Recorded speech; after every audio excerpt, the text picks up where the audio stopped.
Hello everyone, welcome to study with Shri. देखिए, Uttar Pradesh PCS RO की prelim test series चलाई जा रही है 2023 की। यह टेस्ट नंबर आपका 19 है। 18 टेस्ट ऑलरेडी कंप्लीट हो चुका है। प्लेलिस्ट बना रखी है, आप लोग जाकर के देख सकते हैं। देखिए, अगर आप किसी भी स्टेट पीसीएस की प्रिपरेशन कर रहे हैं, जैसे कि बीपीएससी हो, एमपीपीएससी हो, झारखंड पीसीएस हो, छत्तीसगढ़ पीसीएस हो, आरएस हो या फिर यूके पीसीएस हो, तो आपके लिए ये टेस्ट काफ़ी फायदेमंद है। या फिर किसी वनडे एग्जाम की प्रिपरेशन कर रहे हैं तो भी आप इस टेस्ट को देखिए। इसमें ऐसे क्वेश्चंस हैं जो सभी प्रतियोगिता परीक्षाओं के लिए काफ़ी महत्वपूर्ण है। देखिए, जो लोग फर्स्ट टाइम विजिट कर रहे हैं हमारे चैनल पे, वो चैनल को सब्सक्राइब कर लें, बेल आइकन को प्रेस कर लें कि जब भी वीडियो आए तो उनको नोटिफिकेशन मिल जाए। और टेस्ट नंबर 1 से लेकर के टेस्ट नंबर 19 तक आपको मिल जाएगा। मेरे चैनल पे जाएंगे तो एक प्लेलिस्ट है उत्तर प्रदेश पीसीएस 2023 का टेस्ट सीरीज। वहाँ पे जो है कि टेस्ट नंबर 1 से टेस्ट नंबर 19 तक आपको मिल जाएगा। तो जिन लोगों ने नहीं देखा है वो जो है कि टेस्ट नंबर 1 से स्टार्ट करें और टेस्ट नंबर 19 तक देख लें। तो स्टार्ट करते हैं। फर्स्ट क्वेश्चन है, हार्ट लंग मशीन क्या है? इस मशीन के द्वारा रोगी के शरीर में रक्त संचार तथा ऑक्सीजन आपूर्ति की व्यवस्था की जाती है। इस मशीन द्वारा रोगी में कैंसर नामक बीमारी का पता लगाया जाता है। इस मशीन के द्वारा शरीर में ब्लड प्रेशर की स्थिति का पता लगाया जाता है। इनमें से कोई नहीं। देखिए, बात की जा रही है हार्ट लंग मशीन की। इसका मेन पर्पज क्या होता है? देखिए, हार्ट लंग मशीन ये डॉक्टरों के द्वारा ऑपरेशन के टाइम पे प्रयोग किया जाता है। और इस मशीन के द्वारा जो है कि रोगी के शरीर में रक्त संचार तथा ऑक्सीजन आपूर्ति की व्यवस्था की जाती है, जिससे रोगी की मृत्यु न हो, रोगी जीवित रहे। ठीक है, तो ये हो जाएगा आपका ये पहला ऑप्शन कि इस मशीन के द्वारा रोगी के शरीर में रक्त संचार तथा ऑक्सीजन आपूर्ति की व्यवस्था की जाती है। निम्नलिखित में से किस यंत्र द्वारा ध्वनि को रिकॉर्ड किया जाता है, वह पुनः सुनाया जाता है? डिक्टाफोन द्वारा, ग्रेविमीटर द्वारा, कैलिपर्स द्वारा, बबल चैम्बर द्वारा। क्वेश्चन पूछा जा रहा है कि वह कौन सा यंत्र है जिसके द्वारा ध्वनि को रिकॉर्ड किया जाता है, वह पुनः सुनाया जाता है। तो वह कौन सा यंत्र है? तो वो यंत्र है आपका डिक्टाफोन। ए ऑप्शन आपका सही है। देखिए, डिक्टाफोन इसके द्वारा जो है कि भाषण को रिकॉर्ड किया जाता है और फिर बाद में सुना जाता है। ठीक है, देखिए, अगर बात करें हम ग्रेविमीटर की, तो ग्रेविमीटर के द्वारा क्या किया जाता है? तो समुद्र तल में स्थित तेल का कुआं का पता लगाया जाता है ग्रेविमीटर के द्वारा। कैलिपर्स, बर्नियर कैलिपर्स के द्वारा क्या किया जाता है? तो इसके द्वारा वस्तुओं का आंतरिक व्यास, बाह्य व्यास और इनकी गहराई मापी जाती है। ठीक है, बबल चैम्बर इसके द्वारा क्या किया जाता है? तो बबल चैम्बर जो है कि परमाणविक कणों का परीक्षण किया जाता है। ठीक है, इसमें तो ये हो जाएगा आपका ए ऑप्शन। पपीते की प्रजातियों में निम्नलिखित में से कौन सी प्रजाति पपीते का नहीं है? Shanta cruise, Pusa giant, पैराडीनिया, राटोल। पपीते की प्रजातियों में पूछा जा रहा है कि इसमें से कौन सा पपीता की प्रजाति नहीं है। 3 आपका पपीते की प्रजाति है बट एक नहीं है। देखिए, शांता क्रूज ये भी आपका पपीते की प्रजाति है। पूसा जायंट ये भी आपका पपीते की प्रजाति है।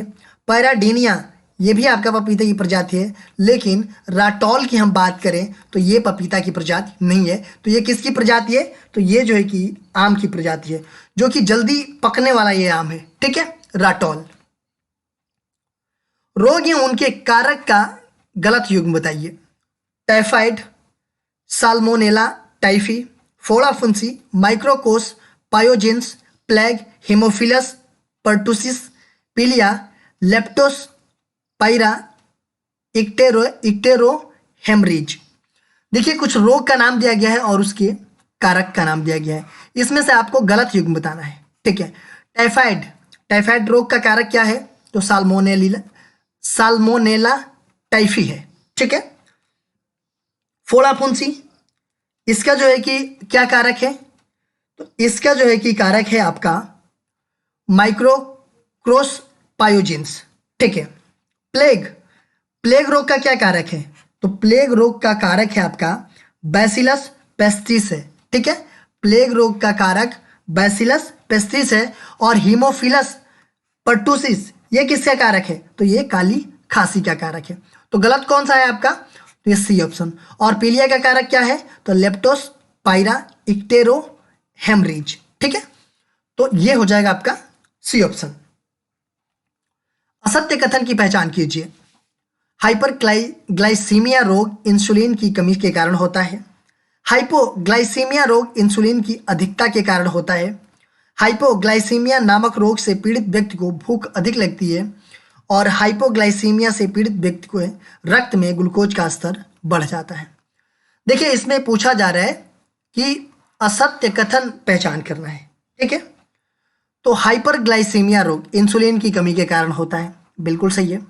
हाइपोग्लाइसीमिया रोग इंसुलिन की अधिकता के कारण होता है। देखिए, हाइपरग्लाइसीमिया है और हाइपोग्लाइसीमिया है। ठीक है, हाइपोग्लाइसीमिया नामक रोग से पीड़ित व्यक्ति को भूख अधिक लगती है।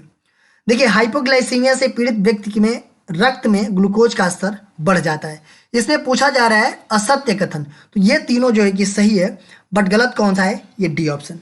ठीक है, हाइपोग्लाइसीमिया में से पीड़ित व्यक्ति के रक्त में ग्लूकोज का स्तर बढ़ जाता है। तो देखिए, ये होता है कि हाइपोग्लाइसीमिया से पीड़ित व्यक्ति के रक्त में ग्लूकोज का स्तर क्या हो जाता है? घट जाता है, बढ़ नहीं जाता है, घट जाता है। इसलिए जो है कि ये गलत है। तो ये हो जाएगा आपका डी ऑप्शन। राष्ट्रीय ट्रस्ट का समावेशी भारत पहल विशेष रूप से निम्न में से किससे संबंधित है? वंचित पृष्ठभूमि की महिलाओं से, बौद्धिक और विकासात्मक विकलांग व्यक्तियों से, आदिवासी क्षेत्रों में रहने वाले बच्चों से, इनमें से कोई नहीं। राष्ट्रीय ट्रस्ट का समावेशी भारत पहल ये विशेष रूप से निम्नलिखित में से किससे संबंधित है? तो ये संबंधित है, देखिए, समावेशी भारत पहल समान अवसरों की प्राप्ति, अधिकारों की सुरक्षा और समाज के ताने बाने में बौद्धिक और विकासात्मक विकलांग व्यक्तियों की पूर्ण भागीदारी की सुविधा प्रदान करने का एक ये प्रयास है। तो ये प्रयास है। तो ये हो जाएगा आपका कौन सा? ये बी ऑप्शन। मेकांग नदी किन देशों से होकर के गुजरती है? Cambodia, Vietnam, Thailand, Laos. देखिए, मेकांग नदी जो है कि किन देशों से होकर के गुजरती है? देखिए, मेकांग नदी की लंबाई कितनी है? 4350 किलोमीटर है। ठीक है, और ये चीन के दक्षिण पूर्वी किंगही प्रांत से उत्पन्न होकर के कंबोडिया, वियतनाम, थाईलैंड, लाओस मतलब तिब्बत और यूनान प्रांत के पूर्वी भाग से ये होकर के बहती है। तो इन सब सारे जगहों से होकर के बहती है। तो ये हो जाएगा आपका डी ऑप्शन की 1, 2, 3 और 4। भारत और चीन द्वारा पंचशील की घोषणा कहाँ की गई थी? काहिरा में, बेलग्रेड में, नई दिल्ली में, बाटुम में। देखिए, भारत और चीन के द्वारा जो पंचशील सिद्धांत है उसकी घोषणा कहाँ पे की गई थी? तो भारत और चीन के पंचशील के सिद्धांत की घोषणा 29 अप्रैल 1954 ईस्वी में कहाँ पे? दिल्ली में किया गया था। देखिए, भारत की तरफ से भारत के प्रधानमंत्री थे जवाहरलाल नेहरू जी और चीन के प्रधानमंत्री थे चाओ एन लाई। इन दोनों के बीच ये किया गया था। देखिए, पंचशील सिद्धांत ये मैत्री का सिद्धांत था और यह जो है कि अंतर्राष्ट्रीय शांति की स्थापना के लिए किया गया था। तो ये कहाँ पे की गई थी? नई दिल्ली में। 1857 के विद्रोह के दौरान अंग्रेजों के विरुद्ध जिहाद का प्रचार किसने किया? मौलवी अहमदुल्ला शाह, मौलवी अहसानुल्लाह, मौलवी बरकत अली, मौलवी कुदरत अली। 1857 के विद्रोह के दौरान जो है कि अंग्रेजों के विरुद्ध जिहाद का प्रचार किसने किया? तो इन्होंने किया मौलवी अहमदुल्ला शाह के द्वारा। ए ऑप्शन आपका सही है। देखिए, ये मूल रूप से तमिलनाडु के रहने वाले थे और ये फैजाबाद में आकर के बस गए थे। इन्होंने भारत के जो विभिन्न धर्मानुयायियों थे उनका आह्वान करते हुए कहा कि सारे लोग अंग्रेजों के विरुद्ध खड़े हो जाओ और उन्हें भारत से बाहर खदेड़ दो। ठीक है, तो ये हो जाएगा आपका ए ऑप्शन। निम्नलिखित में से कौन से युद्ध के साथ ही अंग्रेजी आधिपत्य से फ्रांस की चुनौती समाप्त हो गई?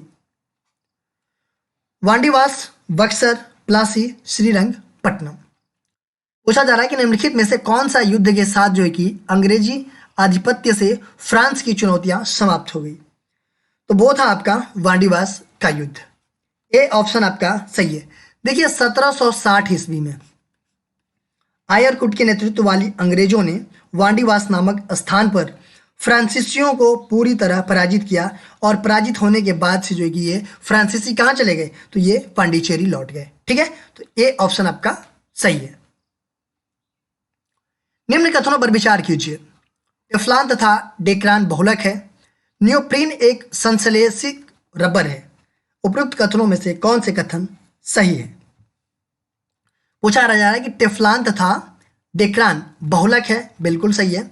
और नियोप्रीन एक सांश्लेषिक रबर है, ये भी आपका सही है। टेफ्लॉन तथा डेक्रान बहुलक है और नियोप्रीन एक संश्लेषिक रबर है, तो ये दोनों सही है, तो ये हो जाएगा आपका सी ऑप्शन। एक नाभिकीय रिएक्टर में भारी जल का कार्य बताइए। न्यूट्रॉन की गति को बढ़ाना, न्यूट्रॉन की गति को कम करना, रिएक्टर को ठंडा करना, नाभिकीय क्रिया को रोकना। देखिए नाभिकीय रिएक्टर में जो भारी जल होता है D2O, उसका कार्य क्या होता है? तो देखिए अगर यूरेनियम है कई मतलब ये टूटता है अगर, तो इसको रोकने के लिए जो है कि D2O का यूज किया जाता है भारी जल का, ठीक है। तो जो न्यूट्रॉन की गति है उसको कम करने के लिए इसका उपयोग किया जाता है नाभिकीय रिएक्टर में। प्रोकैरियोटिक कोशिका के संबंध में गलत कथन की पहचान कीजिए। इनमें गुणसूत्रों की संख्या केवल एक होती है, इसमें केंद्रक झिल्ली और केंद्रिका अनुपस्थित होते हैं, इनमें डीएनए प्रोटीन के साथ नहीं जुड़ा होता है, इसमें पूर्ण विकसित केंद्रक पाया जाता है। बात की जा रही है प्रोकैरियोटिक कोशिका की, ठीक है। इसमें जो है कि गलत कथन बताना है। देखिए इनमें गुणसूत्रों की संख्या केवल एक होती है, बिल्कुल सही है। इसमें केंद्रक झिल्ली और केंद्रिका अनुपस्थित होते हैं, ये भी सही है। इनमें डीएनए प्रोटीन के साथ नहीं जुड़ा होता है, ये भी सही है। और इसमें पूर्ण विकसित केंद्रक होता है। देखिए प्रोकैरियोटिक कोशिका में जो है कि पूर्ण विकसित केंद्रक नहीं पाया जाता है, ठीक है। इसमें प्रोकैरियोटिक कोशिका में पूर्ण विकसित केंद्रक नहीं पाया जाता है, इसमें केंद्रक का अभाव होता है, जबकि यूकैरियोटिक कोशिका में पूर्ण विकसित केंद्रक पाया जाता है। तो ये है आपका असत्य है, मतलब गलत है ये, तो डी ऑप्शन हो जाएगा। अग्नाशय रस में जल का कितना प्रतिशत भाग होता है? 98%, 78%, 89%, 48%। अग्नाशय रस में जल का कितना प्रतिशत भाग होता है? तो 98% होता है। ए ऑप्शन आपका सही है। चंबल नदी किन राज्यों से होकर के गुजरती है? गुजरात, मध्य प्रदेश, छत्तीसगढ़, राजस्थान, मध्य प्रदेश, बिहार, मध्य प्रदेश, गुजरात, उत्तर प्रदेश, मध्य प्रदेश, राजस्थान। देखिए चंबल नदी की बात की जा रही है। पहले तो ये जान लीजिए कि चंबल नदी जो है कि यमुना नदी की सहायक नदी है, और ये जानापाव पर्वत मतलब महू से निकलती है, मतलब मध्य प्रदेश से। और ये जो है कि 3 राज्यों में होकर के बहती है। कौन कौन? उत्तर प्रदेश, मध्य प्रदेश और राजस्थान। देखिए ये जो है चंबल नदी निकलती तो है आपका जानापाव पर्वत से, लेकिन ये उत्तर प्रदेश में आने के बाद से ये यमुना नदी में मिल जाती है, तो ये यमुना की सहायक नदी भी है, तो ये हो जाएगा आपका डी ऑप्शन। निम्नलिखित में से किसका निर्धारण भारतीय रिजर्व बैंक द्वारा नहीं किया जाता है? CRR, SLR, bank rate, PLR। पूछा जा रहा है कि किसका निर्धारण जो है कि भारतीय रिजर्व बैंक के द्वारा नहीं किया जाता है, ठीक है। देखिए CRR इसका भी निर्धारण जो है कि भारतीय रिजर्व बैंक करता है। SLR इसका भी भारतीय रिजर्व बैंक करता है। बैंक रेट ये भी भारतीय रिजर्व बैंक करता है। बट अगर हम बात करें PLR की, तो ये जो है कि भारतीय रिजर्व नहीं करता है। देखिए PLR मतलब प्राइम लैंडिंग रेट, मतलब मूल उधार दर। यह वह दर होता है जिस पर बैंक अपने विश्वसनीय ग्राहकों को ऋण देता है, और यह बैंकों के द्वारा निर्धारित किया जाता है, न कि RBI के द्वारा। और ये सब सारे 3 चीजें जो है कि RBI के द्वारा निर्धारित की जाती है। सूची फर्स्ट को सूची सेकंड से सम्मिलित कीजिए तथा सूचियों के नीचे दिए गए कूट का उपयोग करके सही उत्तर का चयन कीजिए। देखिए सूची फर्स्ट में प्राचीन स्थल का नाम दिया गया है, और सूची सेकंड में पुरातात्विक खोज का नाम दिया गया है। अगर हम बात करें लोथल की, लोथल है कहाँ पे? तो लोथल है आपका अहमदाबाद, गुजरात में, भोगवा नदी के किनारे है। और यहाँ से किसके साक्ष्य मिले हैं? तो यहाँ से गोदीवाड़ा के साक्ष्य मिले हैं। कालीबंगा की हम बात करें तो कालीबंगा हनुमानगढ़ राजस्थान में है, और यहाँ से अग्निहमन कुंड, भूकंप के साक्ष्य और लकड़ी के नाली मिले हैं, और जूते हुए खेत के साक्ष्य मिले हैं, ठीक है। धौलावीरा गुजरात के कच्छ में है, और यहाँ से श्वेत पत्थर मिले हैं। और क्या मिले हैं यहाँ से जो है कि हड़प्पन लिपि के बड़े आकार के 10 चिन्हों वाला एक शिलालेख भी मिला है। देखिए धौलावीरा ये ऐसा नगर है जो कि 3 भागों में विभक्त है, ठीक है। बनावली ये कहाँ पड़ता है? तो ये हिसार हरियाणा में पड़ता है, ठीक है। और यहाँ से किस चीज़ के साक्ष्य मिले हैं? तो यहाँ से मिले हैं पक्की मिट्टी के बनी हुई हल की प्रतिकृति मिली है, सड़कों पर बैलगाड़ी के पहियों का साक्ष्य मिला है। तो ये हो जाएगा आपका 2 3 4 1, 2 3 4 1 कौन सा है? ए ऑप्शन आपका सही है। सूची फर्स्ट को सूची सेकंड से सम्मिलित कीजिए तथा सूचियों के नीचे दिए गए कोड का उपयोग करके सही उत्तर कर चयन कीजिए। देखिए सूची फर्स्ट में कुछ रचनाएं दी गई है और सूची सेकंड में लेखक का नाम दिया गया है। कपूर मंजरी, ये रचनाएं के लेखक कौन हैं? तो इसके लेखक हैं राजशेखर जी। मालवी काग्निमित्रम, इसके लेखक कौन हैं? इसके लेखक कालिदास हैं। नागानंद के लेखक हर्ष हैं और किरातार्जुन नियम के लेखक जो है कि भारवी हैं। तो बिल्कुल सीधा सीधा सुमेलित है। 1 2 3 4 हो जाएगा। ए ऑप्शन आपका सही हो जाएगा। गलत युग्म बताइए। कालिंजर मेला बांदा में, झूला मेला वृंदावन, कंस मेला अयोध्या, श्रृंगीरामपुर मेला फर्रुखाबाद। देखिए इसमें आपको गलत युग्म बताना है। कालिंजर मेला कहाँ पे लगता है? तो ये बांदा में लगता है। झूला मेला कहाँ लगता है? ये भी वृंदावन में लगता है। और श्रृंगीरामपुर मेला कहाँ लगता है? ये फर्रुखाबाद में लगता है। और कंस मेला कहाँ लगता है? अयोध्या में नहीं लगता है, ये लगता है आपका मथुरा में। ऐसा याद रखिएगा, कंस श्री कृष्ण कहाँ? मथुरा से है, तो कंस मेला जो है कि कहाँ लगेगा? मथुरा में ही लगेगा। ठीक है। प्रशांत महासागर के संबंध में निम्नलिखित कथनों को पढ़कर कोड के अनुसार सही उत्तर का चयन कीजिए। यह अमेरिका और एशिया को अलग करता है। यह विश्व का सबसे बड़ा और सबसे गहरा महासागर है। देखिए बात की जा रही है प्रशांत महासागर के संबंध में। देखिए ये अमेरिका और एशिया को अलग करता है, बिल्कुल सही है। और यह विश्व का सबसे बड़ा महासागर है और सबसे गहरा भी है, ये भी आपका सही है। तो 1 भी सही है और 2 भी सही है, तो ये हो जाएगा आपका सी ऑप्शन। 1 और 2 दोनों सही है। देखिए क्वेश्चन पूछा गया था आप लोगों से पिछले वीडियो में, इसका आंसर आप लोगों को कमेंट बॉक्स में देना था कि किस यंत्र का प्रयोग ऊर्ध्व व क्षैतिज कोणों को मापने में किया जाता है? फियोडोलाइट, वाटमीटर, स्टीरियोस्कोप, स्फेरोमीटर।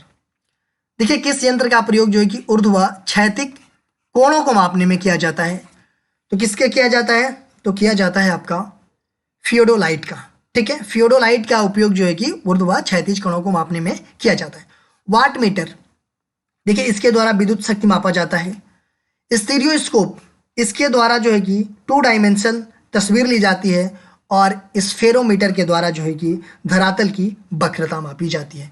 तो ये हो जाएगा आपका ए ऑप्शन। आज का क्वेश्चन देख लेते हैं। आज का क्वेश्चन है, कौन सी योजना भारतीय स्वतंत्रता का आधार बनी? क्रिप्स योजना, वेबल योजना, माउंटबेटन योजना, इनमें से कोई नहीं। देखिए क्वेश्चन ये पूछ रहा है कि कौन सी योजना थी जो कि भारतीय स्वतंत्रता का आधार बनी। ये जो है कि कमेंट बॉक्स में आप लोगों को इसका आंसर देना है। इसका आंसर मैं नेक्स्ट वीडियो में आप लोगों को बताऊंगा।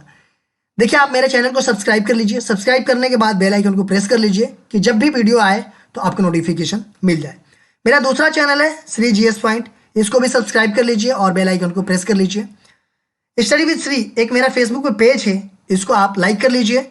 स्टडी विद श्री 25 और श्री जीएस पॉइंट ये दोनों हमारे इंस्टाग्राम आईडी हैं, यहाँ पे भी फॉलो कर लीजिए। और स्टडी विद श्री ये टेलीग्राम का आईडी है। इन सब सारे का लिंक जो है कि आपको डिस्क्रिप्शन में मिल जाएगा, आप वहाँ क्लिक करते यहाँ पे पहुँच जाएंगे। दोस्तों इन सब सारे जगहों से कनेक्ट हो जाइए, क्योंकि इन सब सारे जगहों पे स्टडी से रिलेटेड चीज़ें पोस्ट की जाती है, जिससे आप लोगों को फायदा पहुँच सकता है।